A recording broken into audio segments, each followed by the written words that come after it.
कहीं ना कहीं किसी ना किसी रूप से कष्ट में होता या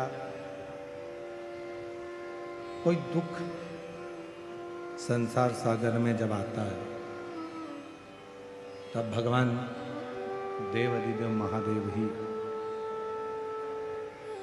अपने डमरू की नाद कर कर गंगा की धार देकर इस संपूर्ण जगत की रक्षा करते हैं। संपूर्ण जगत की रक्षा का भार इनका हो। बस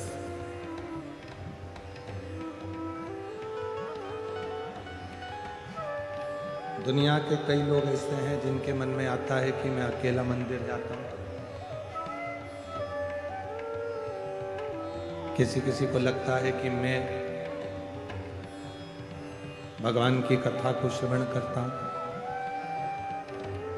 मेरे घर के लोग बाकी के मंदिर नहीं जाते, कथा श्रवण करने नहीं जाते।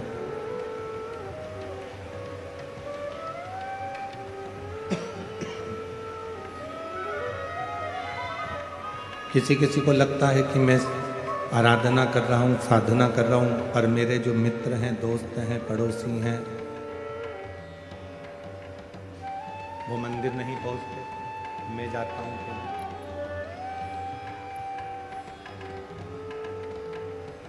एक निवेदन है, सिंहासन पर, कुर्सी पर और मंजिल पर अकेले ही पहुंचा जाता है, ढेर सारे नहीं।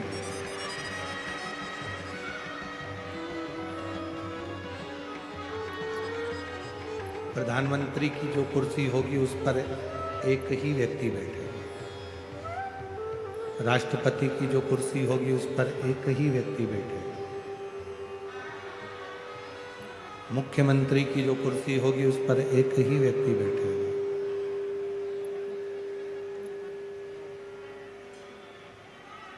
उसी तरह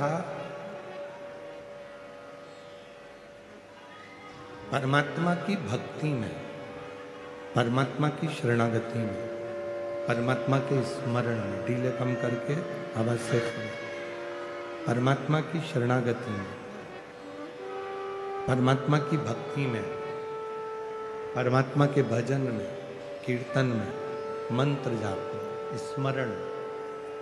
आप सोचो कि सब इसमें जाकर बैठ जाए, मुश्किल।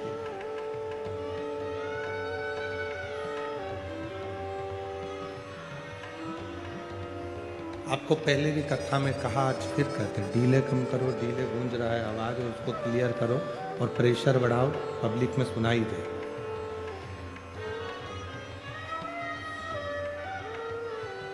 पहले भी कथा में कहा कि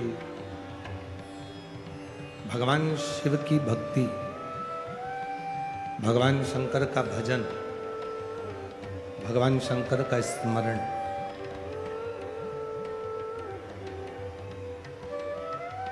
वही करता है। हे बाबू, इधर के बाद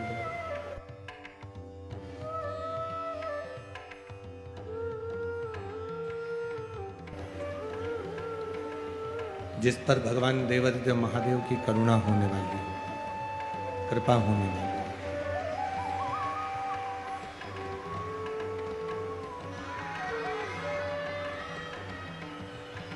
स्पीकर चलाओ, स्पीकर नहीं चल रहे हैं, स्पीकर।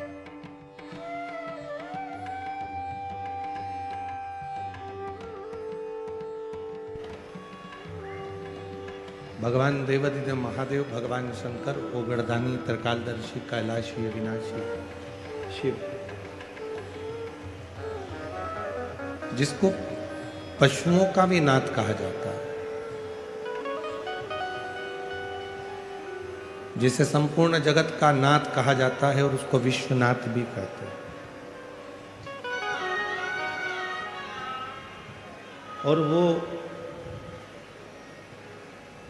जो संपूर्ण जगत का नाथ है, संपूर्ण जगत को देने वाला है, संपूर्ण जगत का कल्याण करने वाला है, वही विश्वनाथ है, वही पशुपतिनाथ।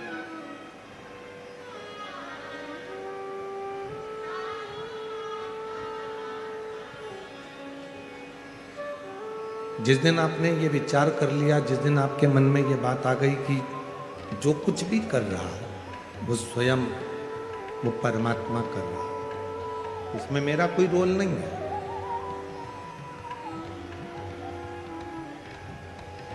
प्रभु आपकी कृपा से सब काम हो रहा है। प्रभु आपकी कृपा से सब काम हो रहा है। करते हो भोले बाबा मेरा नाम हो रहा है।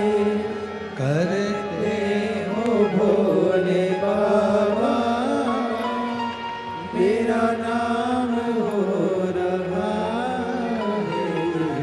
प्रभु आपकी कृपा से सब काम हो रहा है। प्रभु आपकी कृपा से सब काम हो रहा है। जिस दिन संसार का मनुष्य ये विचार कर ले कि ये संपूर्ण जगत का जो भी कार्य है वो सब शिव ही कर रहा है, वो ईश्वर ही कर रहा है, वो परमात्मा ही कर रहा है, कोई दूसरा इसमें करने वाला नहीं। जो कुछ भी कर रहा है सब वही कर रहा है। जिस दिन उसके मन में ये विचार आ जाता है, जिस दिन उसके मन में यह भाव उत्पन्न हो जाता है, तब समझ लो कि उसने परमात्मा की शरणागति ग्रहण कर ली। तब उसने भगवान की शरणागति को ग्रहण किया। और जिस दिन तक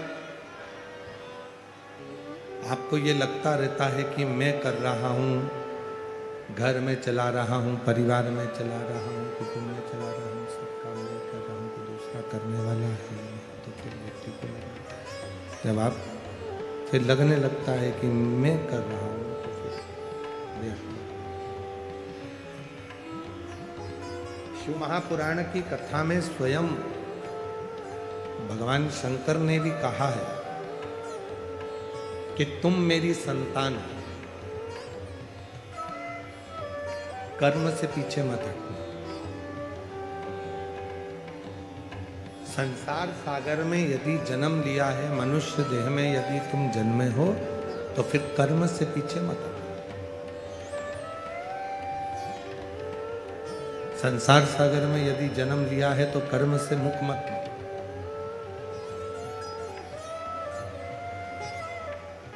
क्योंकि शिव भगवान शंकर मृत्यु लोक में, कई लोग कहते हैं कि हमारे कुल देवता ये हैं, हम उनकी संतान हैं, हम उनकी संतान हैं, हम उनकी संतान हैं। पर शिव महापुराण की कथा कहती है ब्रह्म लोक में अगर जन्म लेते तो तुम ब्रह्मा की संतान कहलाते, वैकुंठ लोक में जन्म लेते तो भगवान नारायण की संतान कहलाते। पर यदि तुम पृथ्वी पर जन्म लिए हो और ये पृथ्वी के देव हैं, देवाधिदेव महादेव, तो यहाँ जन्म लेने वाला हर बच्चा, हर पशु, हर पक्षी, हर जलचर, थलचर, वायुचर, सब शिव की संतान।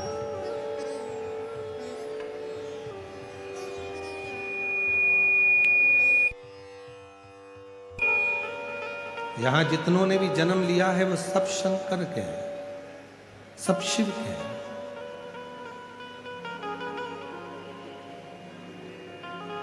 कोई यह ना कहे कि हमारे पूर्वज वो थे, कोई कहे हमारे पूर्वज वो थे, कोई कहे हमारे पूर्वज वो थे। पृथ्वी पर अगर जन्म लिया है, मृत्यु लोक में अगर जन्म लिया है, पृथ्वी पर यदि आप जन्मे हो तो याद रखना कि आप देव अधिदेव महादेव की संतान हो, आप शंकर जी की औलाद हो, भगवान शिव के बच्चे। भगवान शंकर के, भगवान शिव की संतान, भगवान शंकर की औलाद। और शिव कथा कह रही है। कर्म, भगवान शंकर अपने बच्चों से कहते हैं, आप सबसे निवेदन करते हैं, आप सबको कहते हैं कि अपने कर्म से मुख मत लो।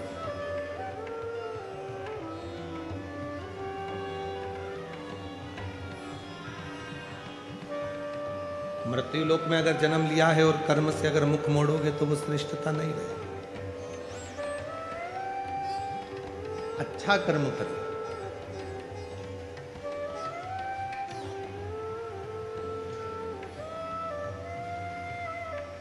एक बार देवर्षि नारद जी ने भी तुमरुका जी से प्रश्न किया था।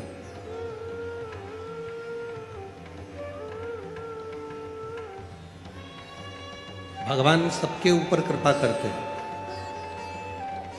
पर भगवान सजा क्यों देते हैं, दंड क्यों देते हैं?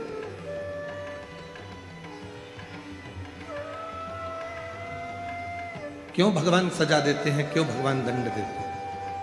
तब तुमरुका जी ने कहा था, देवर्षि नारद, नहीं, ये कभी नहीं हो सकता कि भगवान किसी को दंड दें, भगवान किसी को सजा दें, ये कभी नहीं हो सकता। तो फिर संसार सागर में आने के बाद ये मनुष्य इतना भुगतता क्यों है, इतना कष्ट क्यों पाता है, इतना दुख क्यों पाता है, इतनी तकलीफ क्यों पाता है, इतना कष्टमय जीवन क्यों निकलता है? तो भगवान तुमरुका जी ने नारद जी से कहा, नारद, मेरा बाबा, मेरा भगवान किसी को सजा नहीं देता, मेरा भगवान किसी को दंड नहीं देता। जो कुछ भी व्यक्ति संसार सागर में आकर सुख पाता है, चाहे दुख पाता है, वो अपने पूर्व के किए हुए कर्म के अनुसार पाता है, यहां सजा नहीं। इसको दंड नहीं कहते, इसको सजा नहीं कहते, यहां अपने अपने कर्म के हिसाब से भोगा जाता।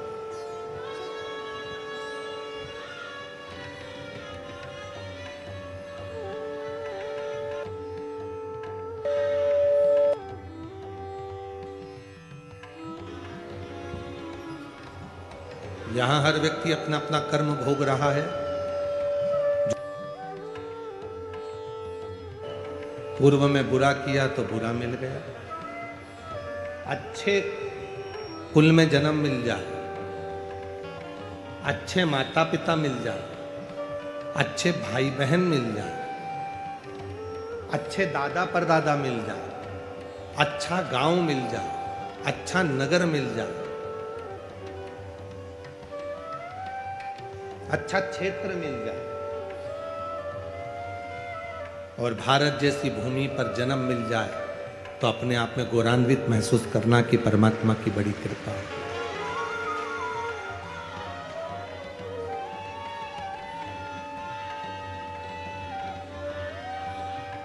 किसी भूमि में वो बल नहीं है कि मरने वाले को वापिस पृथ्वी पर आकर नरक भोगना पड़े। केवल एक भारत की भूमि ऐसी भूमि है जहां पर अगर कोई बेवड़ा भी मर जाता है तो उसके नाम के आगे स्वर्गवासी लिखाता।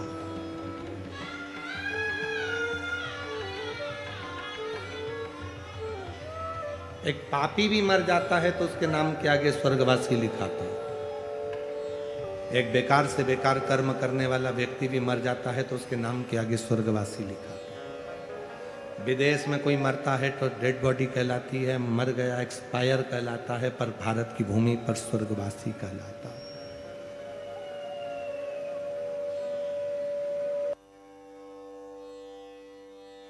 भारत की भूमि वो भूमि है, भारत की धरा वो धरा है जहां पर भगवान राम और कृष्ण भी जन्म लेते हैं, जहां संत तुकाराम और नामदेव मुक्ताबाई जन्म लेती हैं, जहां संत ज्ञानेश्वरी जी जन्म लेते हैं, संत ज्ञानेश्वर जन्म लेते हैं, संत तुकाराम जन्म लेते हैं,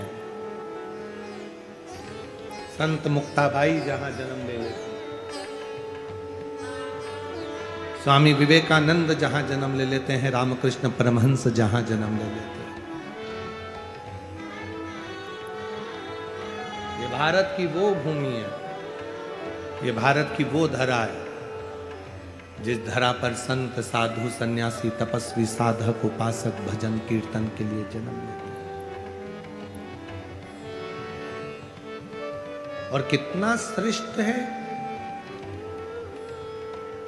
शिरूर में रहने वालों को तो गौरव महसूस होना चाहिए कि आपका शिरूर, जहां स्वयं भगवान राम शंकर जी की स्थापना कर कर पूजन करते हैं, तो वो शिरूर कोई साधारण नहीं हो सकता।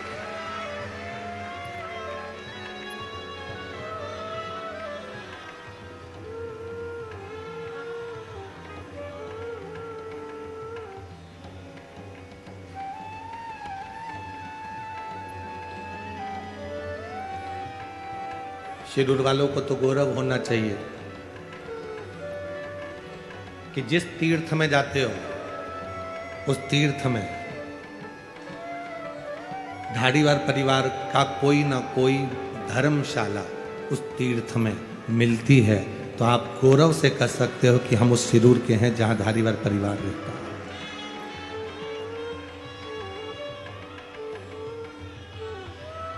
जिन्होंने दान कैसे होता है, दान की परिभाषा क्या होती है, दान की मूलता क्या होती है, उसको दर्शाए।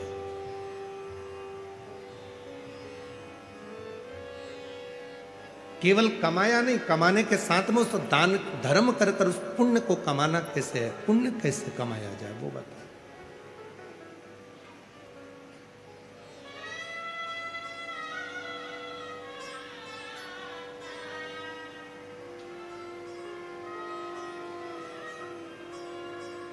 और मैं फिर प्रकाश जी, रसिक लाल जी धारीवाल जी को, उनके बेटे आदित्य जी को, प्रकाश जी की धर्म पत्नी दीना बहू साहब को,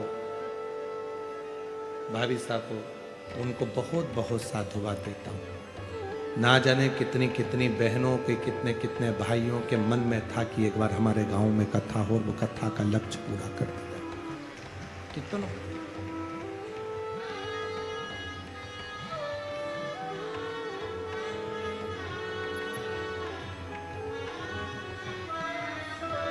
ये जो चैत्र का नया वर्ष आने वाला है,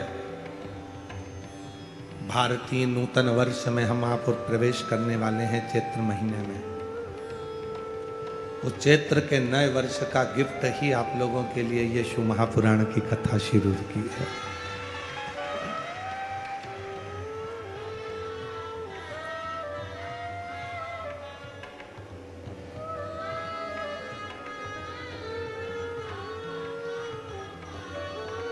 ये कबीरल भक्ति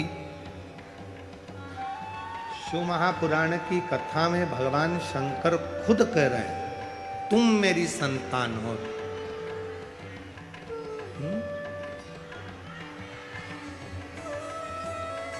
शिव महापुराण की कथा में स्वयं भगवान शंकर कह रहे हैं कि तुम मेरी संतान हो, तुम मेरी औलाद। कर्म से पीछे मत हटो। ये स्पीकर नहीं चल रहा है क्या? हम बोल रहे हैं स्पीकर उन चालू नहीं।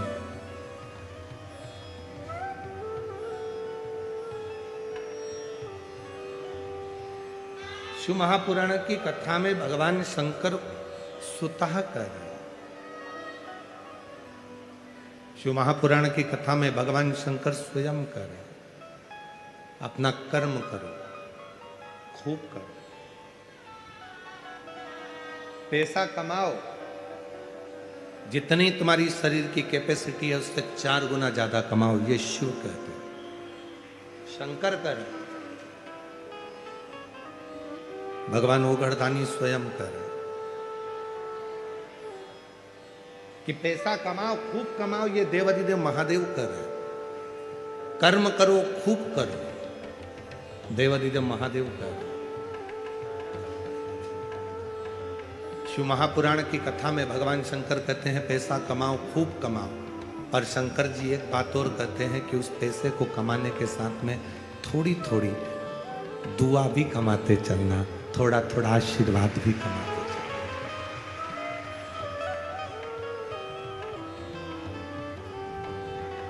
पैसा कमाओ, खूब कमाओ, पर साथ में थोड़ा सा दुआ, थोड़ा आशीर्वाद साथ लेकर चलो। क्यों? जब व्यक्ति बीमार होता है, तकलीफ में पड़ जाता है, हॉस्पिटल में पहुंच जाता है, वेंटिलेटर पर पड़ा रहता है, तब पैसा बाहर रह जाता है, पर तुमने अगर किसी भूखे को भोजन कराया है, प्यासे को पानी पिलाया है, किसी गरीब की जिंदगी में तुम काम आए हो, तो उसकी जो दुआ है, वेंटिलेटर पर मशीनें बाद में काम करती हैं, पहले वो दुआ काम करना प्रारंभ कर जाती है। जो वो आशीर्वाद काम करने लगा जो मिला।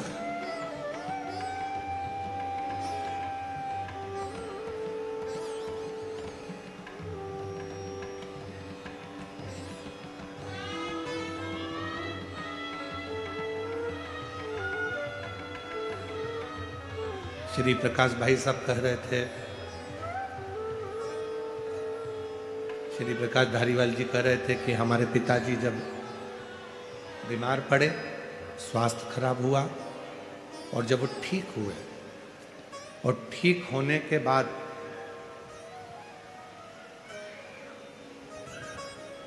शिव मंदिर में आए, घर आए, तो उन्होंने एक ही बात कही कि मुझे मेरे भोले बाबा ने वापिस भेजा। मेरे शंकर जी ने मुझे वापिस भेजा और अब भेजा है कि अब तूने कमाया बहुत, अब दोनों हाथों से धर्म कर, सत्कर्म कर, कहीं किसी गरीबड़ी की जिंदगी बनाने का प्रयास कर, भूखे को भोजन और प्यासे को पानी देने का प्रयास कर।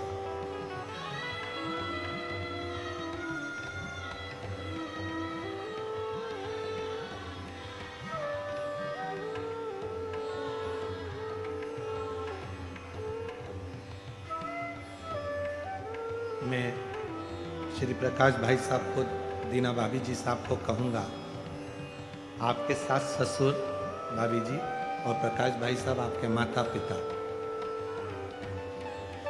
श्री रसिक लाल जी और श्रीमती कमला बाई जी, आप उनको पहचान नहीं सके हो, पर ईमानदारी से कहें तो वो शंकर और पार्वती का ही रूप रहे हो, शिव और पार्वती।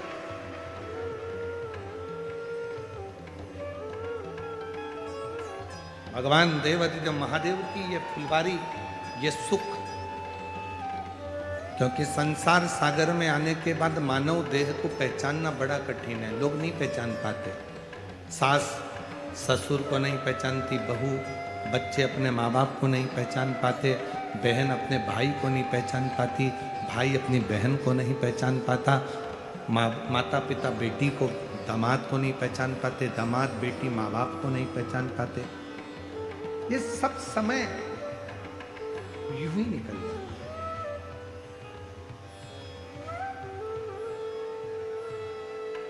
ये जितने मेरे श्रोता भाई बहन बैठे हैं, जितने, हम जानते हैं आज पंडालों में जगह नहीं है, पंडाल भरे पड़े हैं, इसलिए आप लोग सब लोग बहुत सारी मात्रा में बाहर खड़े हो, हम जान रहे हैं।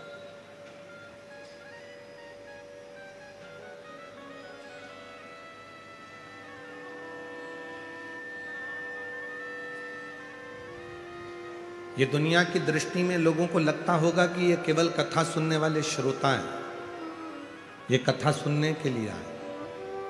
अगर ये कथा के श्रोता होते तो इतनी धूप में, कड़कड़ाती हुई धूप में बाहर खड़े नहीं रहते।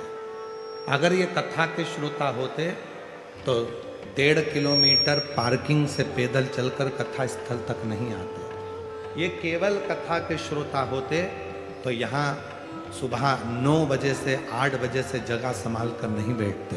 ये कथा के श्रोता नहीं हैं, ये स्वयं शंकर भगवान के खुद के गण हैं जो भगवान शिव की कथा में आते हैं। इनको श्रोता मत समझो, ये केवल श्रोता नहीं है। श्रोता तो टीवी के सामने बैठे रहते, श्रोता तो एसी के कमरे में बैठे रहते, श्रोता तो सोफा और डल्लफ के गद्दे पर बैठे रहते। ये श्रोता नहीं है।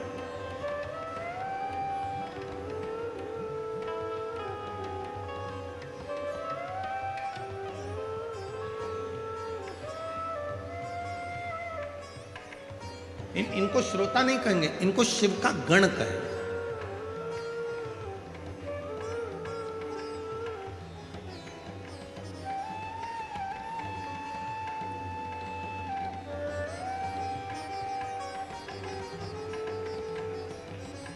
इनको भगवान शंकर का स्वयं का परिवार का अंग कहें। कितना दूर दूर से चले आ रहे हैं, बुजुर्ग माताएं हैं। आप जितने भी मेरे श्रोता भाई बहन शिरूर वाले हैं ना, आपकी दुकान अगर यहाँ कहीं पर हो तो आपके पतियों से पूछना कि बुजुर्ग बुजुर्ग माताएं सिर पे बैग लेके, पानी की बोतल लेकर, एक छाता बाजू में और बच्चों को साथ लेकर धीरे धीरे टुकुर टुकुर धीरे धीरे धीरे धीरे चली आ रही है। गर्मी लगती है, एक जगह बैठ जाती है, फिर सामान रखती है, फिर चल देती है। कुंभ का मेला तो 12 साल में लगता है और शिव महापुराण का कुंभ का मेला तो हर 7 दिन में लगना प्रारंभ हो जाता है।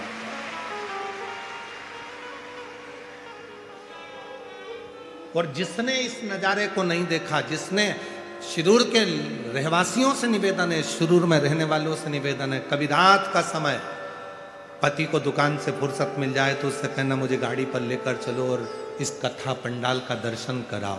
कभी आना रात्रि के समय पर, मेरी माताएं इतने भजन में डूबी रहती हैं, भक्ति में आनंद करती हैं, स्मरण करती हैं, नाचती हैं, गाती हैं, भूमि को नमन करती हैं। कभी शिरूर वालों को मौका मिल जाए तो रात के समय आकर इस नज़ारे को देखना तो किसी कुंभ के नज़ारे से कम नज़ारा नजर नहीं।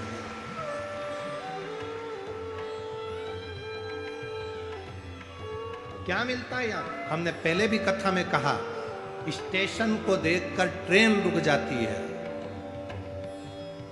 बस स्टैंड को देखकर बस रुक जाती है, एयरपोर्ट को देखकर हवाई जहाज रुक जाता है और हेलीपैड को देखकर मेरा शिव उतर जाता है। ये शंकर भगवान का हेलीपैड है। शिव महापुराण की कथा, जहां मेरा शंकर 7 दिन तक प्रतिदिन शिव की अविरल भक्ति में, भगवान के भजन में, नाम जाप में, स्मरण में, कीर्तन में, भक्तों को देखने के लिए मेरा शंकर, मेरा ओगरदानी, मेरा त्रिकालदर्शी, मेरा शंभू आता रहता है। जहाँ मेरे भगवान शंकर आते रहते हैं, भगवान शिव आते रहते हैं। शंभू शंभू शंभू शंभू, जहाँ मेरा शिव आता रहता है।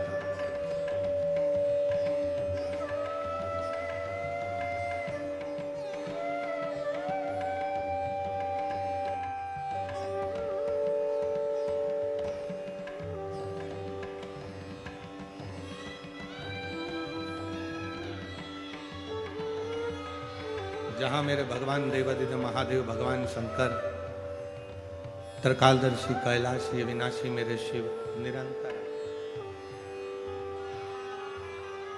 इन शिव भक्त के रूप, भगवान शंकर के इन भक्तों के रूप, भगवान शंकर के इन स्वरूप में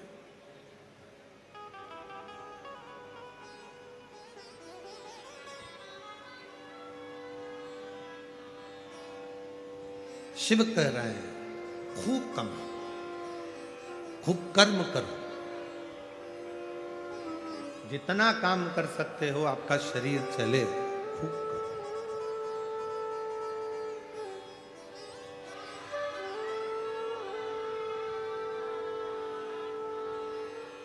जब तक नौकरी में रहो ना, सर्विस में हो, नौकरी में हो, काम धंधा अच्छा चल रहा है तो 2-4 प्लाट ले लेना। काम धंधा अच्छा चल रहा है, नौकरी अच्छी चल रही है तो पत्नी के जेवर भी बना लेना। बोलो बोलो, सही है कि गलत है? काम धंधा अच्छा चल रहा है, नौकरी अच्छी चल रही है तो बच्चों की शादी भी कर देना। जैसे घर के बड़े लोग कहते हैं कि धंधा पानी अच्छा चले, नौकरी अच्छा चले तो प्लाट भी ले लो, मकान भी बना लो, पत्नी के जेवर भी बना लो, बच्चों की शादी भी कर दो, उसी तरह शिवपुराण भी कहती है कि जब तक ये शरीर अच्छा चले तब तक खूब कथा भी सुनो, भजन भी करो, स्मरण भी करो और कर्म भी करो।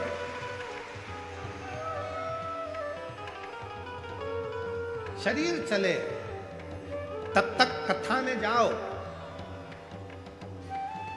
तुम्हारे घर में चले तब तक थोड़ा दान कराओ।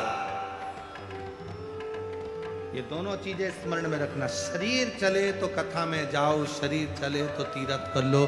शरीर नहीं चलेगा, तुम बच्चों से कहोगे बेटा अपना शिरूर में कथा चल रही है, 35 किलोमीटर दूर शिरूर है, मुझे ले चल। आजकल की औलादें कुत्ता को घुमाना पसंद करेगी पर डोकरा डोकरी को नहीं। बुढ़ा बुढ़ी को कोई नहीं घुमाए।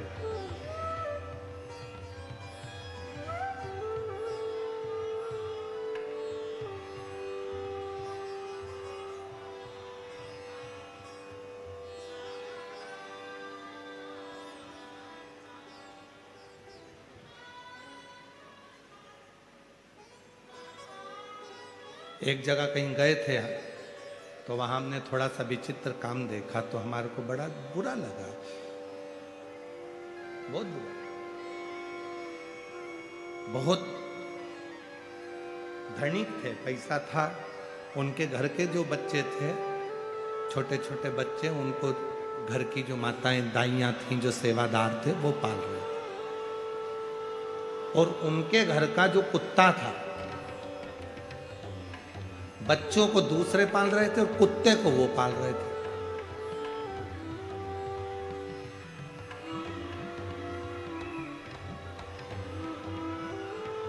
आशीष ने पूछा, गुरुजी बड़ा विचित्र नजारा है। हमने कहा बेटा नजारा नहीं, ये कर्म की गति है, कर्म की गति।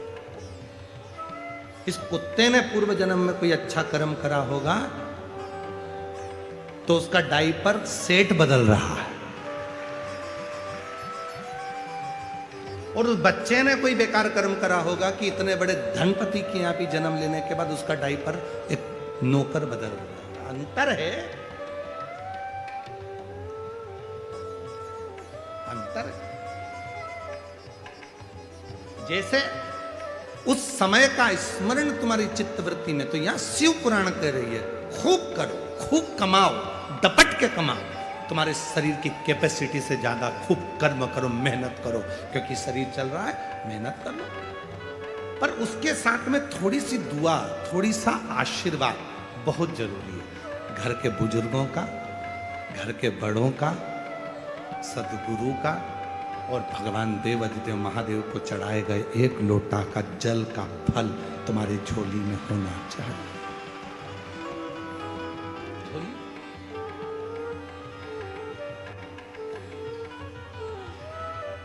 किस्मत है तुम्हारी।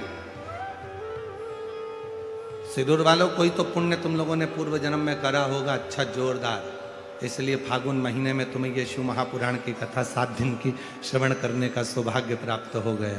कोई पूर्व का कर्म है, कोई पूर्व का किया हुआ अच्छा कर्म है जो आपको और हमको भगवान शंकर की अविरल भक्ति को प्राप्त करने का मौका मिला। और याद रखना, केवल पूजन करने से मेरे शंकर भगवान प्रसन्न नहीं होते।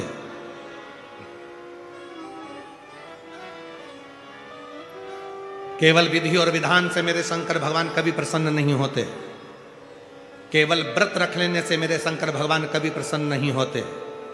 केवल साधना में डूब कर बैठ जाने से मेरे शंकर भगवान प्रसन्न नहीं होते। केवल तपस्या कर लेने से मेरे शंकर भगवान प्रसन्न नहीं होते। किसी नदी, बावड़ी, तालाब के किनारे पर बैठ जाने से मेरे शंकर भगवान प्रसन्न नहीं होते। मेरे शंकर भगवान प्रसन्न तब होते हैं जब किसी गरीब के दुख में तुम सामने खड़े हो और किसी की तकलीफ में तुम कदम बढ़ाकर आगे बढ़े हो, तो शिव तुम्हारे साथ। जिन बच्चों को शिक्षा की जरूरत है उन्हें शिक्षा दीजिए। जो पढ़ना चाहते हैं, विद्या अध्ययन करना चाहते हैं, उनको शिक्षा दो। जिनको चिकित्सा की जरूरत है उनको चिकित्सा प्रदान करिए।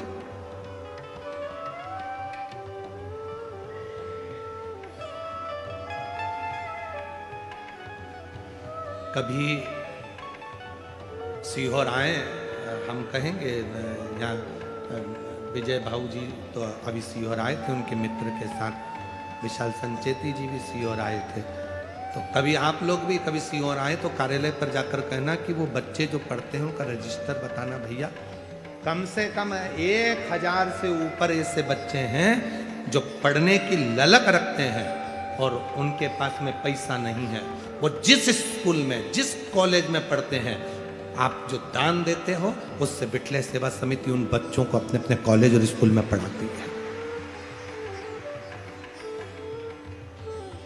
बहुत बड़ी बीमारियों से लोग ग्रसित हो जाते हैं तो उनके लिए कौन से हॉस्पिटल में इलाज करवा रहे हो, जाओ करवाओ, समिति आपका खर्चा उठा।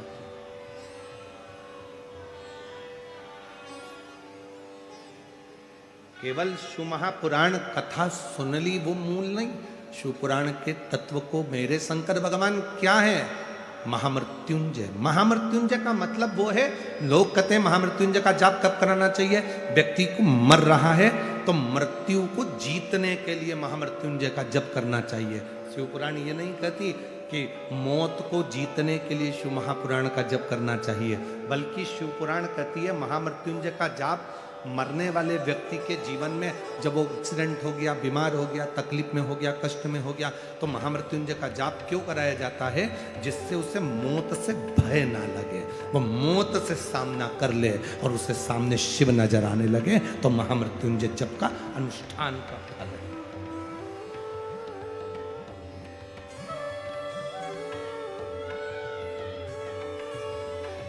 ये सीटी जो बज रही है, इसको बहुत देर से तुम दोनों बैठे हो, उसको थोड़ा सा सेट तो करो।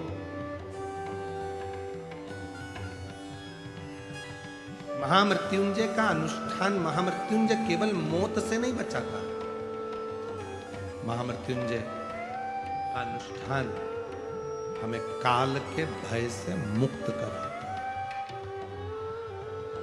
काल के भय से। और अकाल मृत्यु वो मरे जो काम करे चंडाल का, और काल उसका क्या बिगाड़े जो भक्त हो महा। जो शिव की साधना करने वाला हो जाता है, भगवान शंकर की आराधना करने वाला हो जाता है, शिव तत्व को जानने वाला हो जाता है, शंकर को भजने वाला हो जाता है, फिर उसके ऊपर काल का भय नहीं रहता।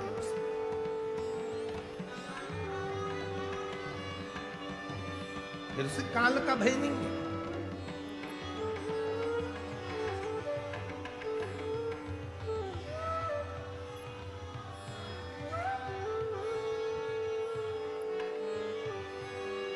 काल का भय समाप्त हो। हम क्यों कहते हैं कि रोज एक लोटा जल चढ़ाने के लिए शिव जी के मंदिर जाओ? आपके जल चढ़ाने से सीहोर वाले महाराज का कोई फायदा है क्या? जम के तो बोलो। नहीं, हो सकता है कि तुमको ऐसा लग रहा है कि इनके लोटा भर जल चढ़ाने से हमको कोई फायदा, तुम्हारे लोटा भर जल चढ़ाने से, हाँ हम कहते कि लोटा भर के जल लेके सीहोर आओ, क्योंकि हमारे यहाँ पानी की कमी है, तो वहां चढ़ा के चले जाना, तो हम टंकी भर लेंगे, तो हमारा फायदा। हम तुमसे कहते कि लोटा भर के पानी लाओ और सीहोर में दो, तो हमको लगता कि हमारा जो गर्मी के 3-4 महीने हैं, पानी की जो दिक्कत आती है, हम टंका भर लेंगे तो वो काम आ जाएगा। पर हमने ये नहीं कहा कि तुम सीहोर जल लेकर आओ, सीहोर तुम कुछ लेकर आओ, हम नहीं कहे। हम तो और यहाँ तक कहते हैं कि सीहोर आओ तो अपनी चेन, अंगूठी, मोबाइल, पर्स सब घर पे रख के आओ, बाबा के आश्रित होकर आओ, क्योंकि वो खुद कोहिनूर हीरा कुबरेश्वर महादेव बैठा है, तुम्हारे हीरे की उसको जरूरत नहीं, वो स्वयं विराज है, उसके आश्रित होकर। वहां का तो कंकर शंकर है।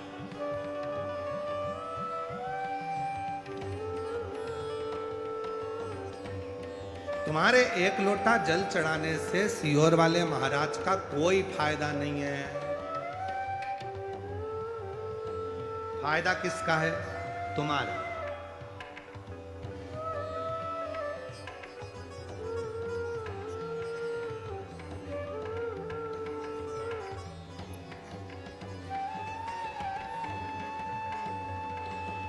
दुख किसका मिट रहा है? तुम्हारा। तकलीफ किसकी मिट रही है? तुम्हारी। परेशानियां किसकी मिट रही है? तुम्हारी। कष्ट किसका मिट रहा है? तुम्हारा। और अभी भी जितने इस पंडालों में बैठकर शिव महापुराण की कथा को सुन रहे हैं, और जितने आस्था चैनल पर, टीवी पर बैठकर कथा सुन रहे हैं, और सोशल मीडिया पर जितने शिव भक्त कथा सुन रहे हैं, आप टीवी चालू कर कर, रिमोट अपने हाथ में लेकर आराम से अगर शिव महापुराण की कथा को श्रवण कर रहे हो, तो यह भी निश्चित है कि इसमें लाभ तुम्हारा होगा। 3 महीने में मेरा बाबा तुम्हारी गोदी में कुछ ना कुछ लाकर जरूर। इसमें सीहोर वाले बाबा का कोई फायदा नहीं है।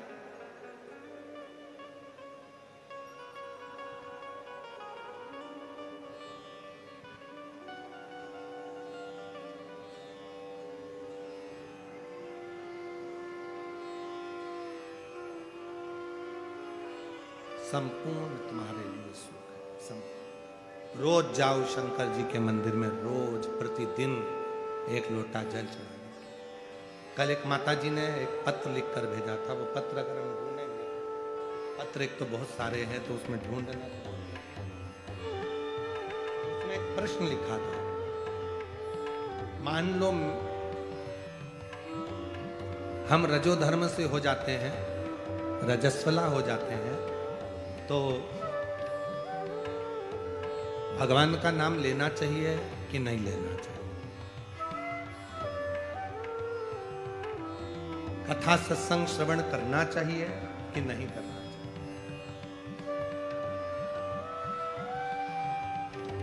भगवान को जपें कि नहीं जपें? भगवान का भजन करें कि ना करें? तो मेरा उन माता जी से निवेदन है, शिव महापुराण की कथा तो यहां तक कहती है कि हर पल, हर घड़ी, हर क्षण उस ईश्वर को याद करो। हर पल, हर घड़ी, हर क्षण उस शिव को याद।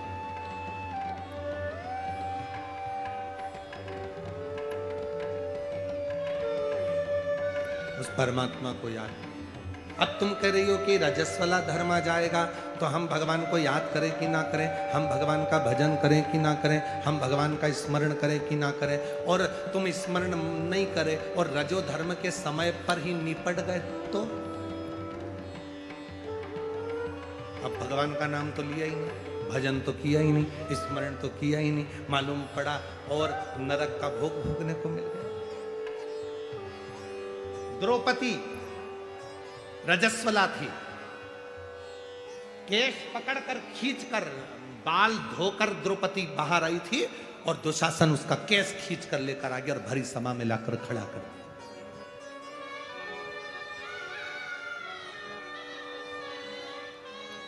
भरी सभा में द्रौपदी को लाकर खड़ा करा और भरी सभा में द्रौपदी खड़ी थी।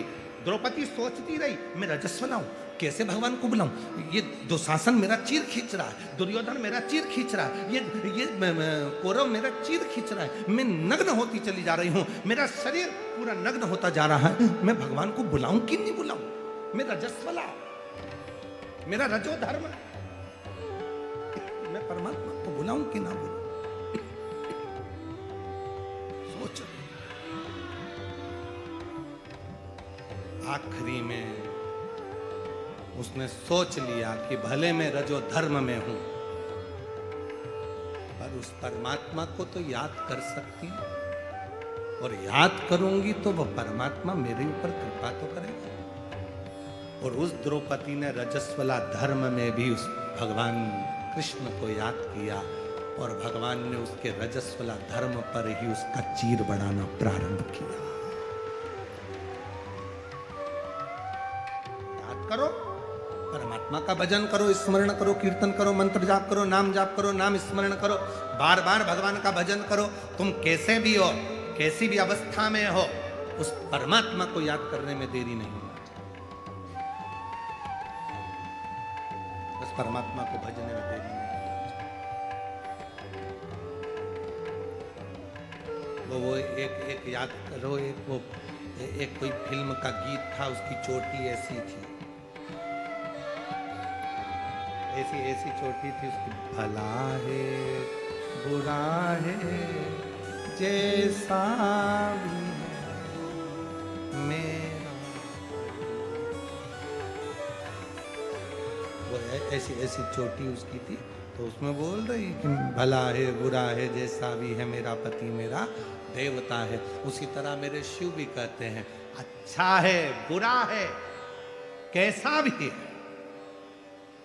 मेरा भक्त, मेरा गण, मेरा अपना है, मेरा अपना। वो नहीं देखता कि तुम क्या, वो चोर चोरी करने के लिए गया, शंकर जी के मंदिर पे जलाधारी थी, उसने सोचा चुराऊंगा कैसे, ऊपर की जलाधारी को निकालना है, टेबल नहीं है, कुर्सी नहीं है, स्टूल नहीं है, निसैनी नहीं है, शंकर जी के शिवलिंग पर चढ़ गया, जलाधारी उतार रहा था, नीचे से शंकर भगवान प्रसन्न होकर प्रकट हो गए, मांग तुझे क्या चाहिए। उसने कहा तुम कौन? शंकर भगवान। आज तक नहीं आया तो क्या आज तक चढ़ा भी तो नहीं था? अभी तक धतूरा चढ़ाया था, बेलपत्र चढ़ाई थी, पानी चढ़ाया था, चावल चढ़ाया था, आज तो पूरा ही चढ़ गया। इससे बढ़कर सुख क्या? मांग ले।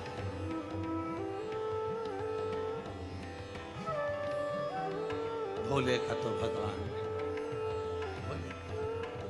मांग ले, तुझे क्या चाहिए? उसने कहा प्रभु मैं क्या मांगू तुमसे, मेरी पत्नी बहुत दिन से बच्चे भूखे हैं, कुछ भोजन दे दो। शंकर भगवान ने कहा मैं तुझको 1 घंटा देता हूँ, इस घंटे से 2 अगरबत्ती लगाकर जो मांगेगा वो तुझे मिल जाएगा। पर याद रखना जितना तुझे मिलेगा उससे दुगना तेरे पड़ोसी के घर पहुंच जाएगा। तो किन्नी चाहिए?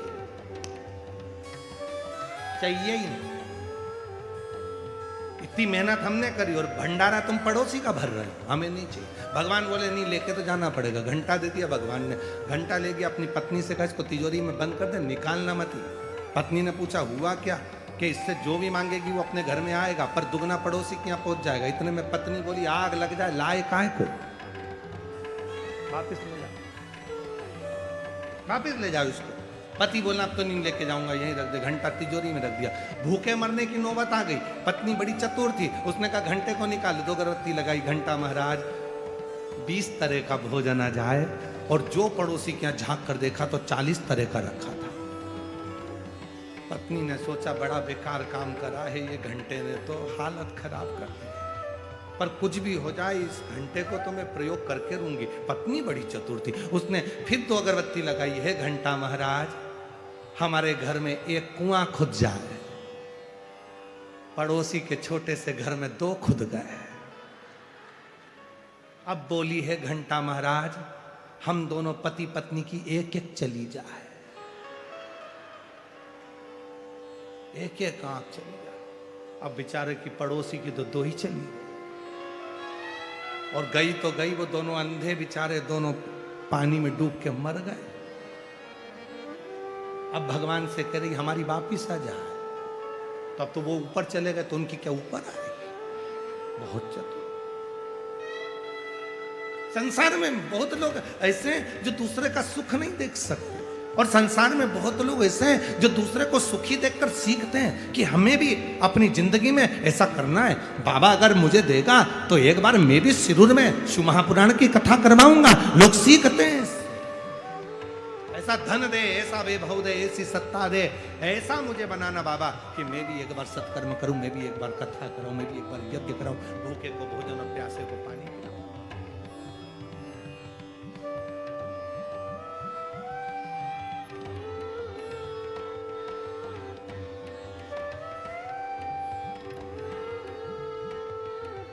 परमात्मा एक भाव, वो बहुत भोला है, उसको कुछ चीज की जरूरत नहीं।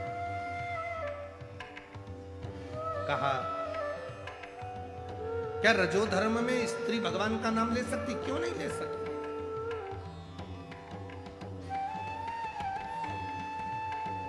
जपो, भगवान को याद करो, भजन करो, कीर्तन करो, नाम जाप करो, कौन मना करता?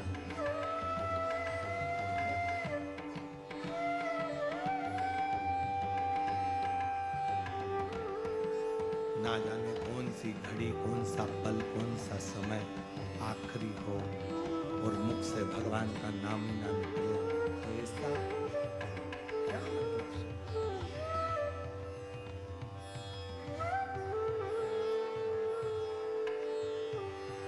ऐसे दयालु नाथ से रिश्ता बनाइए,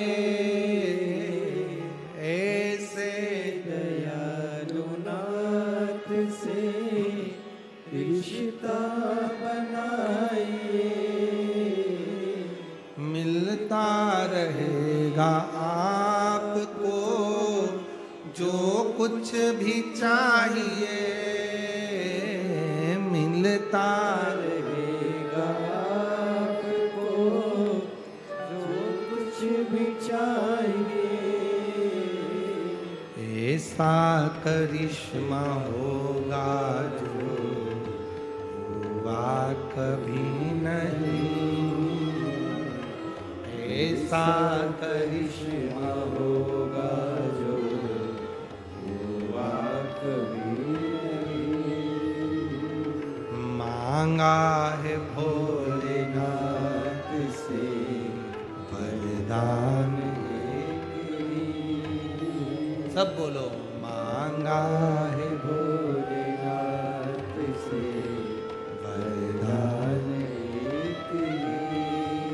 तेरी कृपा बनी रहे जब तक है जिंदगी तेरी कृपा बनी रहे जब तक है जिंदगी मांगा है भोलेनाथ से वरदान एक ही मांगा है भोलेनाथ से वरदान एक ही तेरी दया बनी रहे जब तक है जिंदगी तेरी दया बनी रहे जब तक है जिंदगी मांगा है भोलेनाथ से वरदान एक ही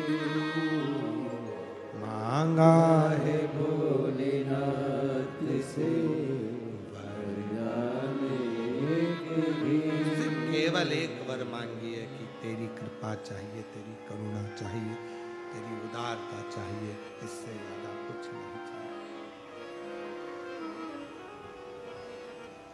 गंदा शरीर हो जाता है मन गंदा मत होने दो शरीर गंदा हुआ चलेगा पर मन गंदा मत हो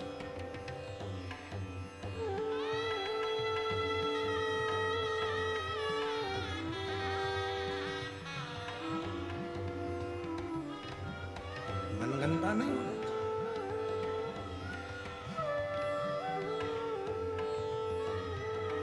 जब भगवान देवाधिदेव महादेव का मंगल विवाह हुआ पार्वती जी के साथ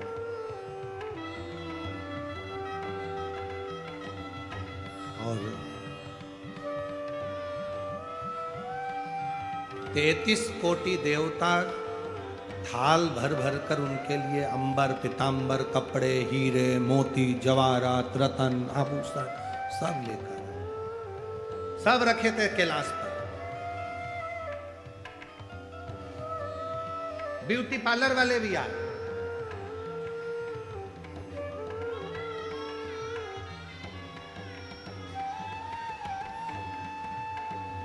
जहां हम ठहरे हैं रामलिंगम मंदिर से आगे उधर जाके फिर ऐसे लेफ्ट में कच्चे में फिर वहाँ से जिनके यहाँ कक्कड़ परिवार में जहाँ भी हम लोग ठहरे हुए हैं तो वहाँ जहाँ ठहरे वहाँ से यहाँ तक आते हैं तो नो ब्यूटी पार्लर पड़ते हैं